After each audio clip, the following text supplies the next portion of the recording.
Durant tots els dies del pont festiu de Tots Sants, els firaires i parades han omplert d'activitats màgiques i esotèriques als carrers del poble de Puigcerdà. La Fira de les Ànimes ha estat organitzada per l'Ajuntament de Puigcerdà i per Bacus Mercats Temàtics amb la col·laboració de Tallaferro i ha consistit en una mostra de productes artesans acompanyada de nombroses actuacions i espectacles relacionats amb la temàtica esotèrica. Des de la Comissió de Festes de l'Ajuntament de Puigcerdà s'ha apostat per una fira diferent i innovadora. El tema esotèric fa que es diferenciï de la resta de fires medievals i les actuacions d'alt nivell, com les de la Companyia Dracònia, espectacles de carrer o desfilades han despertat l'interès dels visitants durant tots els dies. La tècnica de cultura Mari Carme Ramon ens ha explicat com ha sorgit la idea.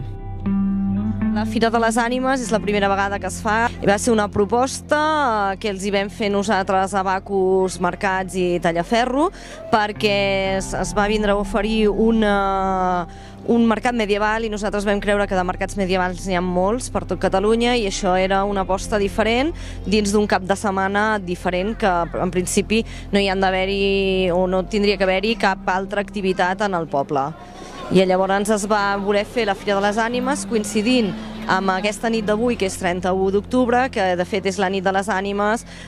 que dona pas al dia de Tots Sants, que és demà. Cal destacar un fet molt important, i és que el pressupost de l'esdeveniment ha estat mínim.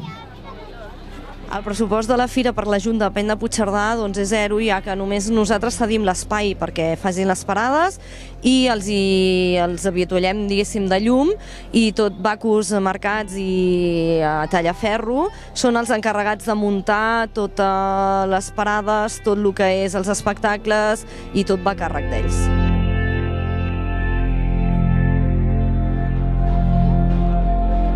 L'assistència ha estat a tope, vull dir, sobretot dissabte i diumenge hi ha hagut moltíssima gent, avui, que és dilluns, encara segueix havent-hi molta gent, firaires supercontents, botiguers de Puigcerdà supercontents, hostaleria també, i nosaltres com a valoració en principi molt bona, tot i que estem a meitat de la fira, però per als 2 primers dies molt bona.